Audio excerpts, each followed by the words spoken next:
الله الحمد لله والصلاة والسلام على رسول الله وعلى آله وصحبه ومن اهتدى بهداه. أما بعد، السلام عليكم ورحمة الله وبركاته. لما عندك نرى السعودة أمهرين نرى السعودي وسؤاله فيسبوك حلقة تدبات سؤالها ما أنت حلقة أنا كذا جوابي إن نسوق علي وحيديهن إلى سؤالية سؤالات وأنا ترى كل دو مركز تبع مركي حلقة لسوق علي su-aasha ugu horreysa waxaana la weydiinayaa waxyaabahan tartanka ama bakhtiyaar nasiibka ciyaaraha lacagtana lagu bixinayo kooxda guulaysanaysa iyo kooxiblaha guulaysan tartanka loo gelayo lacagta la shubayo qoladaad saadaalisa hadday guulaystaan aad lacag dheeraada qaadanayso haddii ay guulaysan waayeenna lacagtaadii tegayso. masaladaas masale qamaar weeye, waa bakhtiyaar nasiibkii gawaarida la dhigi jiray, guryaha la dhigi jiray, oo haddana maadaama dadku ay aad in badan oo ka mid a ciyaaraha ku xiran yihiin oo wax badan u horayaan, haddana bakhtiyaar nasiibiya laga samaynayo. waa noocii qamaarkii xaaraamta ahaa weeye. qamaar baa la dheelay oo noocii kaasinooyinku ay ku shaqayn jireen oo kaleeta weeye, waxba kama duwana. sistamka loo samaynayo iyo qiimaynta sharciga uu yeelanayo mar haddii bakhtiyaar nasiib tahay lacagna aad ku bixinaysa, lacag helaysa ama aad lacag waayeyso, waa noocii qamaarka ay xaaraam tahay, dadku ay iska daayaan. su-aasha labaad waa qof waxaan filayaa dumara waxay leedahay soom baa laygu lahaa 14 iyo 16 marna ilmay nuujinaysay marna uur bay lahayd, marka maxaan ka sameeyaa bay leeyahay qofkani. dabcan gabadhu markay uur leedahay ama ilmo nuujinaysa muhiimad weyn bay mujtamaca iyo ummadda muslimka u haysaa. culays badanna way la kulantaa iyadu, ilmuhuna baahi badan buu u qabaa inuu jirkeedu uu nafaqo iyo dhacaan leh. saa darteed baa sharcigu guud ahaan wuxuu u rukhseeyey inay afurto. haddii la eega qaanas gaara ma jiro intaan garanayo oo waxay samaynaysaa ma qadaynaysaa mise fidyay bixinaysaa tilmaamaya, laakiin sharcigu qaybo badanoo uu xukumay baa jira ama nusuusta sharciga ee kitaabka iyo sunnadu ay sheegeen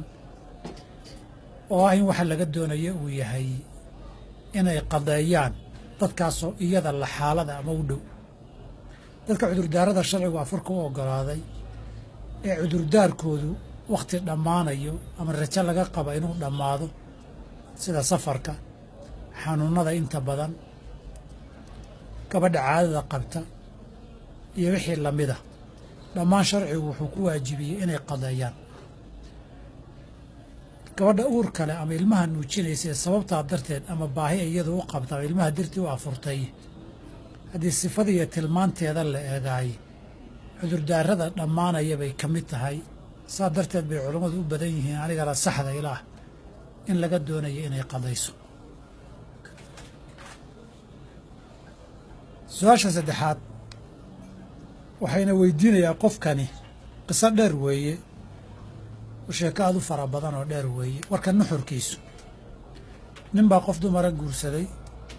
sida hadalka loo dhigay. markuu la aqalgalay habeenkii u horraysaba iyadoo uur 3 bilood leh buu arkay. haddana hadday kooyday ku calaacashay wuu qariyey. toddobaadkii markuu ka baxayna duurku aaday. kadib 6 bilood kadib bay ilmo dhashay. dadkiisii hadday u yeereenna wuxuu u sheegay arrintaasaa inay u jirtay. muddo kadib isagii waa dhintay. waxaa la yidhi ilmahan iska fogey, isna waa diiday, isagana sidii buu ku dhintay. dadkii kale maxaa la gudboon? ilmahaas ma inay sheegaan inuusan aabbahaas dhalinba? waxaan rabaa inaan idhahda asaas ahaan sharcigu hadduu ilmuhu ku dhasho gogol nin leeyahay, ayna dhici karta isagoo inuu dhalay oo looga jeeda 6 bilood inay ka soo wareegtay kulankii u horreeyey, ninkaa reerka lahaa baa loogu abtirinayaa. inuu abtirkaa ninkaa ka haro dad kale uma taal. isagu inuu diido oo xadka xuquuqdii licaanka sharciga ahaa maro buu ilmaha nasabkiisu ku bedelmi karaa sharci ahaan. maadaama ninkii uu dhintay licaankii sharciga ahaa uu isaga fogeynayana uunan samayn, ilmaha nasabkiisu sharci ahaan ma bedelmi karo bilmunaasaba haddii ilmihii ay dhaci lahayd isagu inuu licaan sameeyana markii u horraysay uu arkay bay u furayd inuu licaan sameeyo hadduu qofku ninkii arkay ilmaha ay u muuqatay isagu inuunan dhalin laakiin uu ka aamuso sidaa lagu aqoonsado isagoo wakhti uu diidi kara ay jirtay asaxul qowleyn waxaa weeye inuusan dib ka diidi karin waayo wax sugnaaday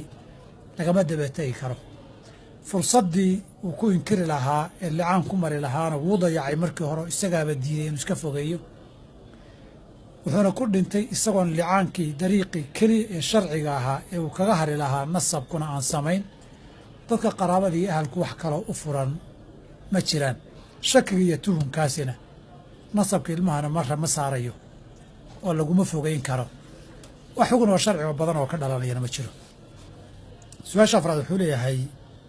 qofkani meel buu ka shaqeeya muddana waa ka shaqaynaya shaqadana si fiican baan u qabtaa laakiin shaqada markaan dalbanayay xogtii aan iska qoray ama c v-ga loo yaqaano qayb beenaa ku jirta waxaan xoolahan ka shaqaysta halkaa xaaraan ma ku noqonayaan jawaabtu waa maya beentaa sheegtayna dembigeedu waa gaar xoolaha aad shaqaysatayna inaad shaqada taqaano wixii lagaa rabayna si fiican aad u qabatay ood xilkaagii ka soo baxday baa waxaad ku qaadataa iyo xalaal ku noqdaa marka beenta aad sheegtayna waa been dembi oo sida inaad u toobad keenta u baahan shaqadii aad sida nadiiftaa u qabatay ee aad taqaano ama baratayna hadday iyadu xalaal tahay waxaad ka shaqaysatay xaraam maaha su-aasha shanaad wuxuu leeyahay qofkani markaan janaabada ka qabaysanaya waan weysaystaa intaan qabayska ku jirana qofku wuu istaabanayaa weysadii ma jabaysaa dabcan ama weysayso ama ha weysaysan qabays waajiba marka aad qabaysato waad weyse qabtaa qabayskaa waajibkeed niyootay yay weysadu raacaysaayoo hoos gelaysaa xukunka qabayskaa inaad qabaysatay ama weysaysatayna wuxuu guntamaa markaad qabayska dhammaysato saas darteed markaad qabayska dhammaysatay kadib haddaad taabato weysadii bay kaa jabtay intaad qabayska waday dhexdiisase taabashadu waxba uma dhimayso weli qabayskii waajibka ahaayay weysadu raacaysay maba dhammaystirmin dhexdiisuna ma kala jabo su-aasha lixaad qofkana soo weydiiyey wuxuu leeyahay kitaab qur-aana qof ku dhaartay weeye wuxuuna weydiinayaa siduu uga kafaara gudan lahaa su-aashu waxaa kaloo uu leeyahay dhowr shay baan ku dhaartay wallaahi inaana saa yeelaynin wallaahi inaana saa yeelay kitaab baan gacanta saarayay mas'alada dhaartu asmaada ilaahi haddii lagu dhaarto ama kitaabka gacanta saar ama ha saarin dhaartu way guntantaa saas darteed mas'aladan si guud haddii qofku uu wax dhowr jeer dhaarto oo wixii sameeyo haddana dhaarto oo haddana sameeyo isku hal wax iyo hal shay uu yahay wax kastoo dhaaroo uu sameeyo uu jebiyo inta aanu tii hore kafaaradeeda bixinin hal kafaaray isku noqonaysaa maantuu dhaartay wuu jebiyey berri buu dhaartay wuu jebiyey maalin saddexaad buu dhaartay wuu jebiyey wuxuu ka dhaartayna waa hal shay oo dhaad soo noqnoqotay 3 maalmood jeer kadib buu rabaa kafaara inuu bixiyo hal mid buu bixinayaa waxa uu ka dhaartay hadday wax badan yihiin oo uu hal mar ku celceliyo yidhi wallaahi waxa inaanan samaynaynin cunaynin wallaahi dharka inaanan xiranaynin wallaahi guriga inaanan gelaynin wallaahi hebel ama heblaaye inaanan la hadlaynin mid kasta kafaara gud gaaray u baahanta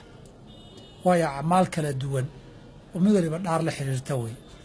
saa darteed intii tiro aad ku dhaaratay mid walba markaad dhaarta jebiso dhaartiisii gaarka u ahayd markaad jebiso kafaara gudkeedu baa lagaa rabaa waa dhaarta haddaad soo celceliso waxyaabo kala duwanna aad ku dhaarato su-aasha 7 wuxuu leeyahay dadka ciyaartooyga markay goolasha dhaliyaan way sujuudaan sujuuddaas diinta maxay ka qabtaa buu leeyahay runtii waa moodo hadda soo baxdayoo masaladu iska waa masalo nawaasil ah hal masalo oo sharciga u noqonaysaa ama idhaahda 2 masalo baa saamaynaya masalada koobaad sujuuddu keligeedii ma axkaamtii salaaday qaadanaysaa mise ma qaadanayso ama tilaawo ha noqoto ama sujuudu shukri ha noqoto sujuudan la sujuudayay keligeeda xataa kuwa sharcigu ogolaaday ma xukun salaad bay leedahay xukun salaad waxaa looga jeedaa wayse ma u baahan tahay cawra asturan ma u baahan tahay qiblada in loo jeesana ma u baahan tahay wadan wayse qabin oo qur'aan akhrisanaya keligaa wada akhrisan kartaa dadaan kitaab taabanaynin waysada akhrisanaysa qur-aankaada ay soo marto waa xifdisanayd ma sujuudi kartaa adigoon cawradaada asturayn baad nicmo ilaahay ku siiyey sujuudu shukri ama qur'aan akhriday ma sujuudi kartaa adoon weyse qiblada u jeedin ma sujuudi kartaa tii sharciga ahayd waa masale khilaafi oo fuqahadu ay isku hayaan culimmadeennu sujuudda keligeeda ma axkaamtii salaaday qaadan mise qaadan mayso asaxu lqowleyn inayna qaadanaynin wey oo qofku uu sujuudi karo satrulcawra iyo tahaarana ayna sharti ahayn laakiin masale khilaaf ku jira wey masalada labaad ee saamaynaysa sujuudda markay xaalad kula soo darista la sujuuda sujuudu shukri baa la yidhaahdaa haddii ilaahay nicmo ku siiyo ama musiibo iyo niqmo kaa dulqaado waa la sujuudi karaa kacb ibni maalik markii toobadadiisa la aqbalay loogu bishaareeyey halkiibuu ku sujuuday haddaba su-aashu waxay tahay haddii mabda'a guud nicmadii ilaahay qofka uu siiya ama mid guuda ummadda ha noqoto ama mid gaaroo shakhsiga ha noqotee loo sujuudi karo niqmadii iyo musiibadii ilaahay ka qaadayna loo sujuudi kara mid guud iyo mid gaaraba halka waa halka ugu muhiimsane goolkan la dhaliyey iyo ciyaaruhu ma nicma mise ma aha dabcan halkaa way halka lagu kala aragti duwanaanayo masaa'ilka ijtihaadiga ay culimmadu isugu khilaafeen wakhtigan joogay qaar waxay yidhaahdeen gool la dhaliyey oo banooni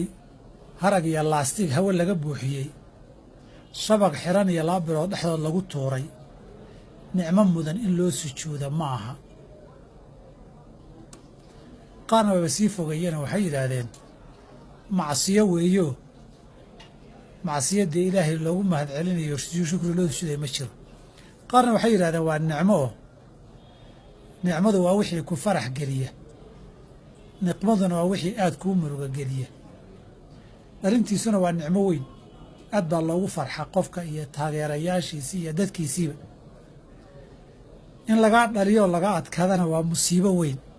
hadba qiimaynta la yidhaahdo gool baa la dhaliyo ma nicmo weynba oo sujuud mudan mise ma ahan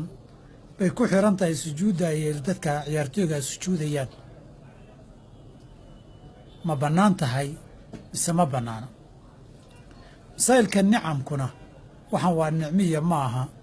dadka wakhtiga la joogo iyo dabaqadaha lagu kala nool yahay iyo da'da la kala yahayba curfiga dadku waxaanaa nicmo weyna way isbedbeddeshaa saa darteed baa in si loogu kala dhowaa ama ibaaxadeeda loogu kala badnaa marka laga soo taga qaabka loo ciyaarayey iyo maxaaraan baa ku jirta iyo ma muxaramaad kalaa la samaynayay iyo ma qimaar waxyaabaha gelayay ka mid ahayd iyo marka laga soo tagaan ka soo qaadno ciyaartan la ciyaarayay inay mubaax ahayd hadday mubaax ahayd anu garan maayo inta adilada garanayo nicmadu xaddaa inay gaadho weeye marka loo sujuudayo wax shardi ka dhigaya garan maayo haddii ay noqoto xilligaa iyo duruufta lagu jiraayey inay nicmo noqon karto asalkii ibaaxada ahaabay raacaysaa intaa waxaa dheer waxaa laga yaaba mararka qaarkood inay muujiso ama nooc dacwa ay noqoto meelaha qaarkood iyo munaasabadaha iyo mayaadiinta markay ka dhacayso halkaa kuwa gaalada markay gool ka dhaliyaan calaamadii kiristanka ay muujiyaan inuu mararka qaarkood qofku hiwaayadiisi iyo muslim inuu yahay muujiyaay marar baa waxaa la banneeyaa wax sharciga xaaraam ku ahaa xaraga socodka xaraga kibir in loo socdo iyadoo sharciga kabaa'irta ka mid tahay maydaanka jihaadka markay joogto qofku geesinimo uu ku muujinayo waa la ogolaaday timaha cadee la madoobeeyo culimmadii waa xaaraam tiri markay maydaan jihaad joogto oo nin xoog badan la isaga dhigaya dadkii fuqahada qaar itifaaq bay soo gudeen isku raacay inay bannaanta mayaadiinta qaarkood oo lagu muujinayo qofka muslimnimadiisii iyo diintiisa wax ka gaarsiinayaay inay wanaagsanaato way dhici kartaa su-aasha xigta sideedaad qofkani wuxuu leeyahay Sweden baan joogaa 23 saac baan soomaa ma ku dayan karaa wadamada noogu dhow ee waqti gaaban sooma jawaabtu waa maya mar haday qorraxi dhacayso laba mid baad leedahay inaad soomi karto oo aad soonto qorrax dhacda iyo salaad waa bariyay mar haday jiraan inuu kugu adkaado oo soonta iska afurto oo qadlayso xilliga qaboobaha salaad tarawih qiyaamka iska tukato wixii kale sunan acmaala iska samayso haddii aadan kari karin 20 saacadood 22 saacadood haddii aadan kari karin oo ay kugu adag tahay oodan soomi karin sharcigu wuxuu ku ogol yahay inaad iska afurto kadib markay maalintu 9 saacadood noqoto oo hal saac subaxnimada salaad waxa la tukanayo 4 galabnimo maqribka la tukanayo markaas oo kala qadayn kartaayo ruqsadaas aad leedahay shubha iyo wareer kale inaad isgelin baa ku fiican qofkan wuxuu leeyahay jumcada oo socota haddana masaajidka soo galo ma tukanayaa soo fadhiisanaya jawaabtu waa tukanaysaa way 2 ragcadood nabiga calaysana sallam khudbeynaya nin saxaabi ah soo galay uu iska fadhiistay uu la hadlo wuxuu yiri ma tukatay markaasuu yiri maya istaago 2 ragcadood oo tuko uu yiri khafiifi waliba kadib wuxuu yiri qofkiin soo galay imaamku khudbeynaya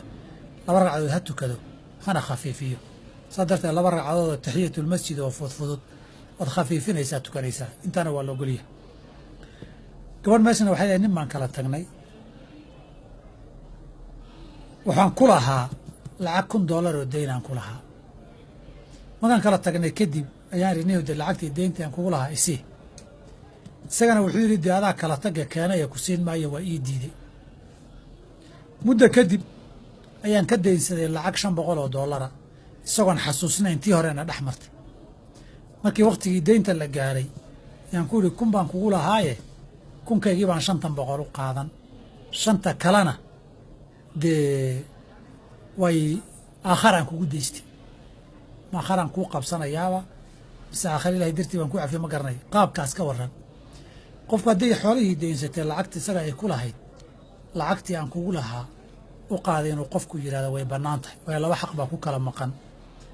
طبعا laakiin haddii la isu qirsan yahay deyn inay ahayd taana waxaa la xaqiijin karaa hadduu khilaafkoodu gaaro in gar iyo maxkamad ay tagto markaasaa cadaysi iyo inkiraad iyo deymo laga hadli karo laakiin haddaan khilaaf kale ka jirin oo la isu qirsan yahay deyntii ku lahayd xoolihii xaggeedan soo maray ee si idankiisiiyo sharciga ku soo maray way u qaadan kartaa qofkan wuxuu leeyahay aabbahay uu dhintay mana soomi jirin jiro darteed buu la soomi waayey cadadkii soonkiina garan maayo sidee looga gudi karaa dabcan dee intii la garanayana waa laga soomi ama cunnaa laga bixin maalintiiba miskiin mud baa la siin intaan la garanayninna anuu dee wax la akhriyo oo lagu garta garan maaye ilaahay baa dembi dhaaf loo weydiin haddii xanuunkii uu kaga dhintay isagoon awoodin uu ka dhintay insha Allah uu dembi loo qabsan maayo haddii uu dayacayna idii camal saalix uu sameeyay ducada la barigin in lagu dhaafana waa laga yaabaa haddii aan loogu dhaafinayo soo khalad lahay aakhira loo qabsadayna dee laba dulmiin ee dembi uu sameeyey unbaa loo qabsaday ilaahu dembi dhaaf u weydiiya sadaqaadna ka bixiya una duceeya saa'ilka 12aad wuxuu leeyahay marka khudbad jumcada la aqrinayo nabiga sallallahu alayhi wasallam la soo hadal qaado ma lagu sallin karaa khadiibka hadduu duceeyana gacmaha kor inta loo taagay aamin ma la dhihi karaa labadaba haa masalada hore ee nabiga lagu sallinayo sallallahu alayhi wasallam in nabiga lagu sallin karayo in kale waa mas'ala khilaafi ah khudbada dhegeysigeedu waa waajib nabiga waa hadalkiisa la soo qaaday in lagu salliyana waa waajib sallallahu alayhi wasallam labada waajibkee la hormarinayaabaa la isku khilaafsan yahay aniga waxaa ila saxsan in waajibkan la hormarinayo nabiga ku salligiisa sallallahu alayhi wasallam wax badan aan u dhimaynin dhegeysiga khudbada sida loo hormariyay labadii ragcadood ee masaajidka markii la soo galay la tukanayo su'aasha hore kaga soo jawaabnay khatiibka khudbeynaya masaajidka maadaama aad soo gashay uu shay taari oo waajiba kiritaankaagii ka dhashay waxaa la yidhi labadaas ragcadood tuko haddii masaajidkii adoo fadhiya uu salliga nabiga magaciisa la sheegay sallallahu alayhi wasallam ay ka dhalatay in lagu salliyo iyadana waa lagu sallin karaa waa sida salaantana calaykum salaam loo dhihi karo qof dhintay alxamdulillaah yarxamuka allah loo dhihi karo waa isku masaa'il masaa'ilka noocaas oo dhana labada cumuum ee waajibkaa keebaa midka kale lagu khasisayaa intaa un weeye waxaan kan u hormariyey anugu caamna waa caam maxfuud ay yidhahdaan caamna caam makhsuusa weeye caamka khudbada dhegaysigeeda ah taxiyadii baa lagu khasisay oo makhsuus waay caamkan kale meel lagu khasisay ma aragoo isagoo jooga la yidhi waxba ha ku salliina mar hadday laba caam isu yimaadaan makhsuus iyo maxfuudna intaan aqaano culimo badan waxay qabaan caamka maxfuudkaa raajix noqono isagaa la hormarinaya masalada ducadana nabiga alay slam markii uu duceeyey ee roobka ilaahay siinayey khudbada iyo mimbarkana uu saarnaa saxaabadu amiinna waa yidhaahdeen gacmahana waa taageen saas darteed waa la ogolyaho dhibaato ma laha su-aasha 13 wuxuu leeyahay qofkani waxaan kala tagnay xaaskayga waxaa ka soo wareegtay muddo 2 sano ah waxaana markii hore ku kala tagnay 2 dalqadood kadib xaasku maanay nin damba guursanin haddana aan isku noqonnaan doonaynaa ma rajactu umaan dhahaa si meel cusub baan u baahannahay gabadhu haddii ciddadii ka dhammaatay 3 caado heshay ama ilmo ay uur lahayd furiinkii kadib ay dhashay ama caadadii uu ka guurtay 3 bilood martay rajactu ma laho ciddadii waa dhammaatay nikaax cusub baad u baahan tihiin oo weligii la maro meherkiisa iyo sadaaqiisa leh kadibna dalqadihii intii idiin laabnayd baad isku qabaysaan oo reer isugu ahaanaysaan maadaama reernimadiinnii kala tegay iyo soo noqodkeedu reernimo iyo raxaasnimo kale oo gabadhu soo martay aanay u dhexaynin su-aasha 14 wuxuu leeyahay ninkana weydiinaya waxaan ahay arday dhigta dugsiga sare waan ka qalin jabin rabaa imtixaanka maadooyinka biolojiga iyo sayniska iyo masaajidka ma ku dhex diyaarsan karaa diintu waxay ka qabtaa masaajidka cashiradii imtixaankaan u diyaargaroobay inaan ku diyaarsado way bannaan tahay waxaa laga yaabaa wuxuu leeyahy waxyaabahan aad baranaysa diin meehee masaajidkaa la dhex fadhida ama dembi kaa soo gaara waxba kaa soo gaari maayo masaajidku haddaan dad tukanaya la tashwiishinaynin oo lagu dhex sheekaysan karaa nabigu joogaa sheekooyinkii carabta laga sheekaysan jiray gabayadii qabaa'ilku isku caayeen baa lagu tirin jiray saxaabadu waa qosi jireen nabiguna waa muusoon jiray sala allahu alayh ali wasalam saas darteed masaajidku wixii mubaaxaadka oo dhan ee dadka anfacaya ama shaksiga ama dadka guud masaajidka waa lagu dhex samayn karaa qofkii dhiban baa dhex seexan kara qofkii soo daalay baa ku dhex nasan kara culumtanna waa lagu baran karaa waa lagu akhrisan karaa laakiin hal midun baa muhima dadkii tukanayay cibaadaysanayey inaadan qayle ku tashwiishinin intaabsaa muhima su-aasha 15 wuxuu leeyahay gabadha aan qabo ayeeyadeeda weysada ma iga jabisaa guud ahaan waayo dadka aan weysada iga jabin haddii la yidhaahdo dumarka weysada way jabiyaan ajnabiga ah sida fuqahadiina shaaficiyadu qabaan waxay uga jeedaan qof kastoo dumara oo nikaax kuu qaban karo baa kaa jabisa qof kastoo dumara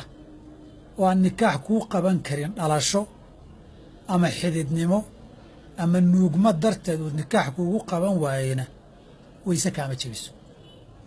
kuwuu nikaaxa kuu qaban karo xaaskaagaa ka mida kuwuusan kuu qaban karinna hooyadeed iyo ayeydeed baa ka mida